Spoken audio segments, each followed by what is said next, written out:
Assalamualaikum warahmatullahi wabarakatuh. Jumpa lagi dengan saya Eman Suherman dan kali ini kita akan berbagi pengalaman lagi tentang cerita-cerita yang seru waktu lagi menghandle tamu di perjalanan. Saya rasa teman-teman sekalian juga punya kisah-kisah tersendiri yang tak terlupakan.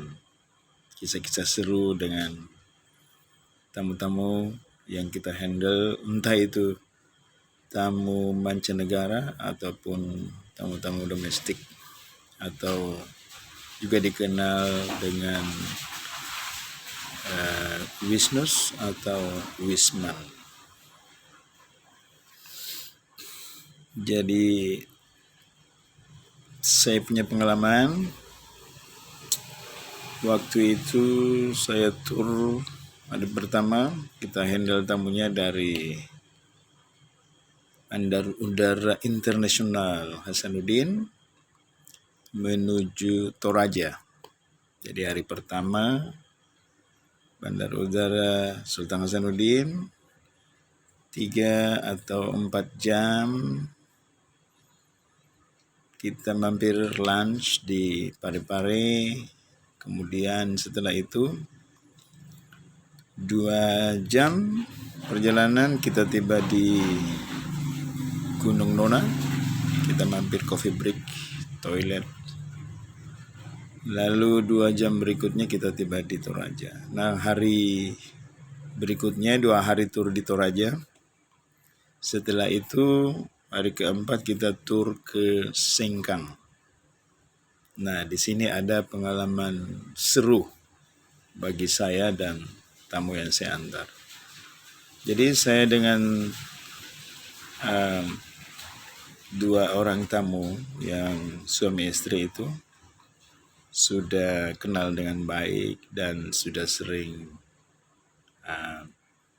main-main atau cerita-cerita lucu. Pokoknya kita sudah akrab lah antara mereka dengan saya sebagai tour guide dan juga dengan Pak sopir. Nah, waktu itu dari Toraja kita tiba sore di Sengkang, kita check-in cepat dulu di hotel.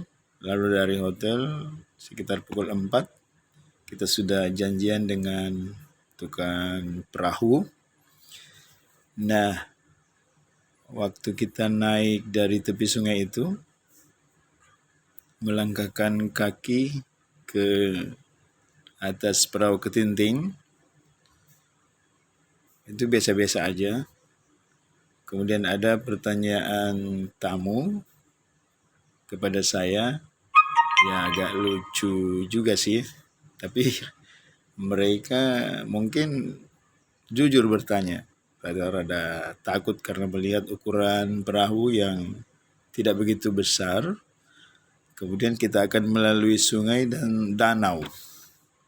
Mereka belum saya informasikan bahwa danau yang kita lalui itu tidak seperti danau-danau yang lainnya yang cukup dalam, misalnya Danau Poso, Danau Toba, dan sebagainya. Karena aslinya Danau Tempe yang ada di Sengkang itu sudah mengalami proses sedimentasi, sehingga ada banyak bagian danau yang hanya dalamnya sekitar 1,5 meter. Ya, jadi tidak terlalu berbahaya walaupun kita mengendarai atau naik perahu kecil.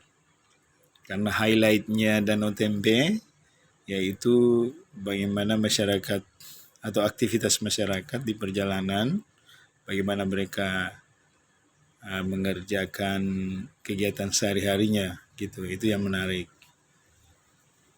Juga flora dan faunanya, dan juga rumah terapung yang ada di tengah danau yang kita kunjungi.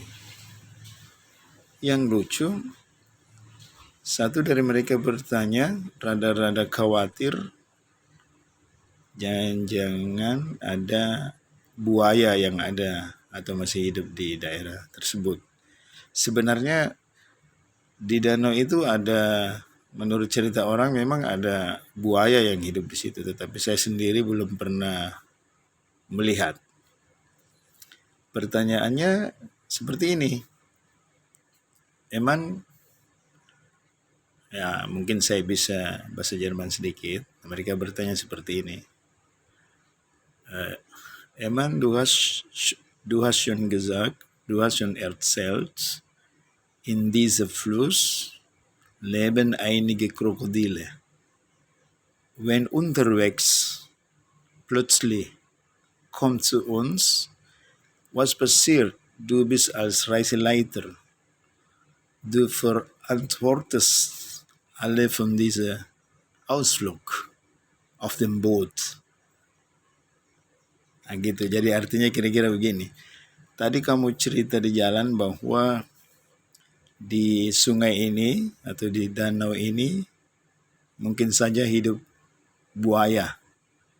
Nah, sekarang saya bertanya, kalau memang tiba-tiba buayanya datang, apalagi ukurannya besar, kepada kita sementara kita ada di tengah danau atau di sungai, kamu sebagai pemandu wisata tanggung jawabmu bagaimana? Jadi dia setengah serius lah bertanya seperti itu.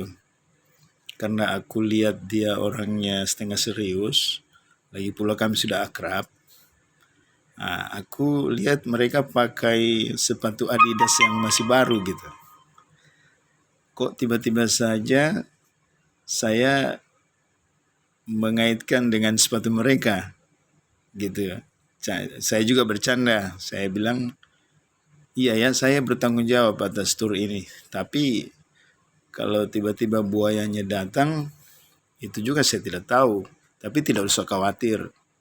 Tidak usah khawatir. Saya juga sebagai pemandu wisata, mungkin saya bisa beruntung kalau misalnya buayanya datang, ya saya dapat sepatu baru paling tidak. Gitu kan. Tapi lucunya mereka langsung tertawa, terbahak-bahak. Jadi mereka orang Eropa rupanya kalau kita melucu, tidak perlu cerita kita selesai, yang penting logikanya sudah mereka ketahui, mereka sudah tertawa. Nah, biasanya kita orang Indonesia nanti ceritanya selesai betul, baru kita tertawa. Itu pun kadang orang-orang kita bertanya lagi, apanya yang lucu gitu. Jadi mereka sudah dapat logikanya, lucunya mereka tertawa sendiri. Ya, jadi mereka pikir kalau mereka dimakan atau disantap oleh buaya, saya dapat sepatunya paling tidak gitu kan. Jadi mereka tidak jadi takut dan khawatir untuk naik perahu gara-gara lelucon ini. Ya, saya kira ini tips juga buat teman-teman yang masih baru, bahwa kita bisa saja cerita-cerita humor atau lelucon seperti itu kalau kita sudah beberapa hari dengan tamu atau turisnya itu, sehingga mereka sudah akrab dengan kita.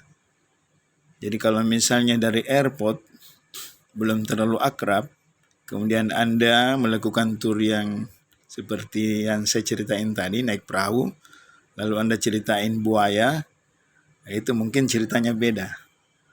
Bisa-bisa mereka menerimanya lain gitu, lebih serius dan mungkin kurang nyaman.